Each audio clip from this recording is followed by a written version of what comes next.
உலகமே இப்ப பேசிக்கிட்டு இருக்கக்கூடிய விஷயம்னா அது இந்தியால நடக்கக்கூடிய செயற்கை நுண்ணறிவு உச்சி மாநாட்டை பத்தி தான். உலக தலைவர்கள் பல தொழில்நுட்ப ஜாம்பவான்கள்லாம் டெல்லியில வந்து இறங்குறாங்க. உலக மீடியாக்கள் எல்லாம் இப்ப இந்தியால குவிஞ்சிருக்காங்க. ஆனா இந்த ஏஐ உச்சி மாநாட்டோட பெருமைகளை எல்லாம் ஓவர்டேக் பண்ணி ஒரு விஷயம் உலகம் முழுக்க வைரல் ஆகிட்டு இருக்கு. அதுதான் நம்ம உத்தரப்பிரதேச யூனிவர்சிட்டியோட ரோபோ நாய் கதை. ஏற்கனவே சீனாவுக்கும் நமக்கும் 7ஆம் பொருத்தம். இப்படிப்பட்ட சூழல்ல சீனால தயாரிக்கப்பட்ட ரோபோ நாயை டெல்லி ஏஐ உச்சி மாநாட்டில் அந்த உத்தரப்பிரதேச பல்கலைக்கழகம் காட்சிப்படுத்தி இருக்கிறதா முன்வைக்கப்பட்டிருக்க குற்றச்சாட்டு மிகப்பெரிய சர்ச்சையா வெடிச்சிருக்கு. காதுல பூ வைக்கலாம், ஆனா அவங்க பூக்கடையவே தூக்கி வைக்கிறாங்க அப்படின்னு இணையம் முழுக்க ஒரே கிண்டல் கேலி பேச்சுகள். ஏஐ உச்சி மாநாட்டில் இந்தியாவுக்கு கரும்புள்ளியா மாறி இருக்க இந்த ரோபோ நாய் விவகாரத்துல உண்மையிலேயே என்னதான் நடந்துச்சு? விரிவாக அலசலாம். இது தந்தி டிவியின் நியூஸ் டீப் டைவ். வழங்குவது நான் வினோதினி முத்துராமலிங்கம்.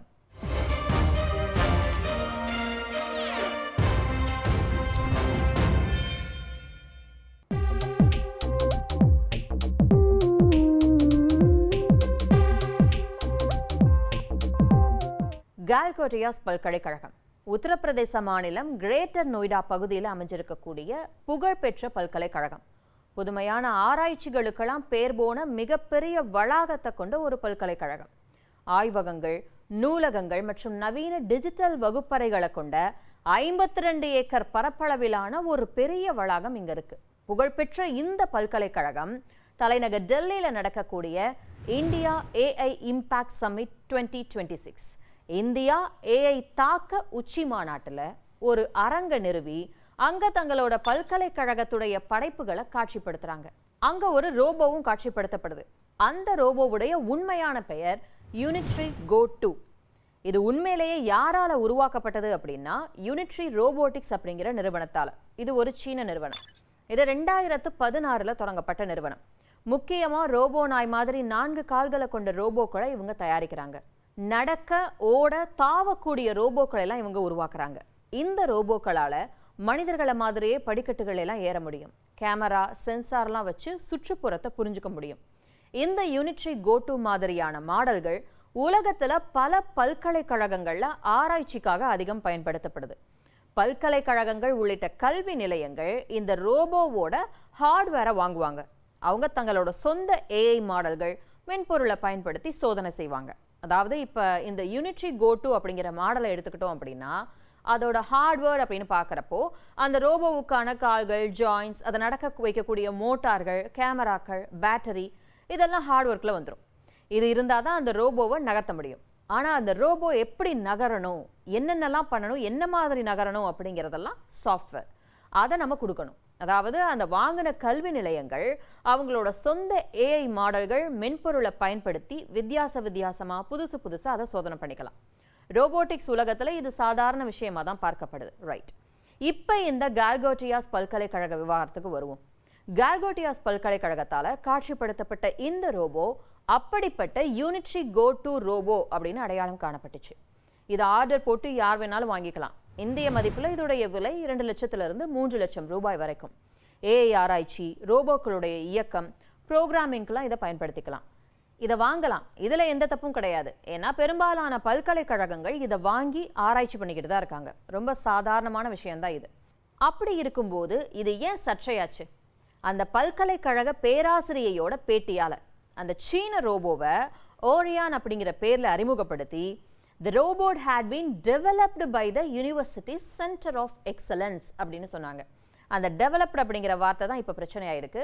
கால்கோட்டியாஸ் பல்கலைக்கழகம் தான் இந்த ரோபோவை உருவாக்குச்சுன்னு பலரும் புரிஞ்சுக்கிட்டாங்க. ஆனால் மாணவர்களுக்கு கற்பிக்கிறதுக்காக தான் நாங்கள் இந்த ரோபோவை வாங்கணும், அது இந்தியாவில தான் தயாரிக்கப்பட்டுச்சு அப்படின்னு நாங்கள் எந்த இடத்துலையுமே சொல்லலை. அந்த பேராசிரியை கேமராவை பார்த்ததும் ஒரு உணர்ச்சி பெருக்கல் அப்படி பேசிட்டாங்க. இந்த தயாரிப்பின் தொழில்நுட்ப தோற்றம் பற்றிலாம் அவங்களுக்கு எதுவுமே தெரியாது. பத்திரிகையாளர்கள் கிட்ட பேச அவங்களுக்கு அதிகாரம் இல்லை அப்படின்னாலும் கேமரா மேல இருந்த ஆர்வத்தால் அவங்க பேசி உண்மைக்கு புறம்பான தகவல்களை கொடுத்துருக்காங்க. அந்த நிகழ்ச்சி ஏற்பாட்டாளர்களோட தர்ம சங்கடமான சூழலை புரிஞ்சுக்கிட்டு நாங்க அந்த அரங்கத்தை காலி பண்ணிட்டோம் அப்படின்னு பல்கலைக்கழகம் விளக்கம் கொடுக்குது. ஆனா இடத்த காலி பண்ண சொல்லி அந்த குறிப்பிட்ட அரங்குக்கு உரிய கரண்ட் எல்லாம் கட் பண்ணிட்டாங்க, அதனாலதான் அவங்க காலி பண்ணாங்க அப்படின்னு இணையத்துல தகவல் பரவுது. நான் அந்த ரோபோவை எங்க பல்கலைக்கழகம் மேம்படுத்துச்சு அப்படின்னு தான் சொல்ல வந்தேன். நான் வார்த்தைகளை சரியா பயன்படுத்தாததால தான் இது பிரச்சனையாயிருக்கு அப்படின்னு அந்த பேராசிரியையும் விளக்கம் தந்தாங்க.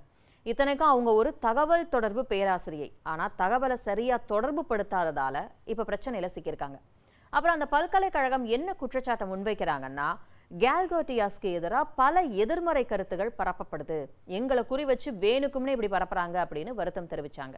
சரி, இது ஒரு பக்கம் பிரச்சனையாச்சுன்னா அதே பல்கலைக்கழகத்தை பத்தி இன்னொரு சர்ச்சையும் இணையத்துல வைரல் ஆகுது. என்ன அப்படின்னா, அதுதான் சாக்கர் ட்ரோன், கால்பந்து விளையாடக்கூடிய பறக்கும் ட்ரோன். இந்த ட்ரோனையும் இந்த பல்கலைக்கழகம் உருவாக்குனதா ஒரு வீடியோ இணையத்துல பரவிக்கிட்டு இருக்கு.